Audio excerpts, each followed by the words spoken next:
전자금융거래법 개정안이 오늘 상정됐습니다. 예. 보니까 한 340페이지나 되는 굉장히 방대한 양이고 내용도 상당히 많은 것으로 알고 있습니다. 그런데 이제 이런 내용들이 워낙 다양하고 방대한 양이다 보니까 각 주체들 간의 의견들이 상당히 많이 있고, 그래서 다음 주에 아마 공청회가 예정되어 있는데 예. 지금 지역사랑 상품권을 이용한 거래 행위와 상품권 발행, 관리 주체를 전자금융업체에서 이번 개정안에 적용 배제를 시켰더라고요. 이 부분에 대해서 상인단체들이 지금 어제 보도자료도 냈고 의견서를 좀 제출을 해서 공청회 때 이런 내용들이 좀 잘 다뤄지고 실제 전자금융거래법에 배제가 아니라 오히려 주체를 적용시켜야만이 지역사랑 상품권을 이용하고 있는 소비자들에게 피해가 가지 않을 수 있다라고 하는 의견들을 좀 제출을 해서 그 의견을 잠깐 좀 말씀드리려고 합니다. 통상적으로 법을 만들 때 적용 범위에 대해서 적용 대상을 규정하지 보통은 배제시키는 내용으로 나열하는 경우는 드물지 않습니까? 예, 그렇게 알고 있습니다. 그러니까 금융인소관 법률에서 제가 확인해 보니까 44개 법조항 중에 담보부 사채 신탁법을 제외한 나머지 법안에는 하나도 이렇게 적용 배제시키는 법안이 없어요.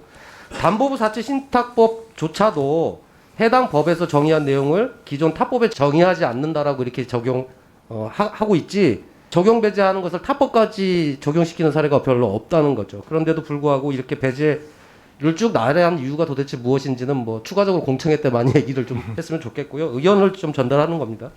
특히 지자체가 전문 전자금융업자를 통해서 선불 전자 지급수단의 형태로 상품권을 지금 운영하고 있는 비율이 72%나 이미 달하고 있는 상황을 감안하면 이들을 전자금융업자에서 적용 배제하는 것은 현실을 제대로 반영시키지 못한 거다라고 하는 의견이 지금 제기되고 있는 상황인 겁니다.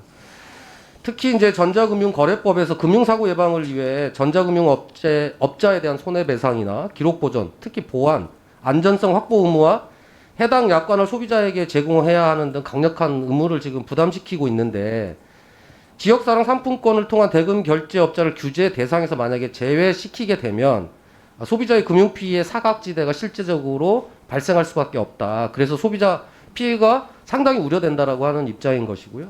선불 전자지급수단의 위변조에 의해서 가맹점주가 피해를 입거나 전산 입력상의 오류 등으로 이용자가 손해를 입을 경우가 예상이 된다는 거고요.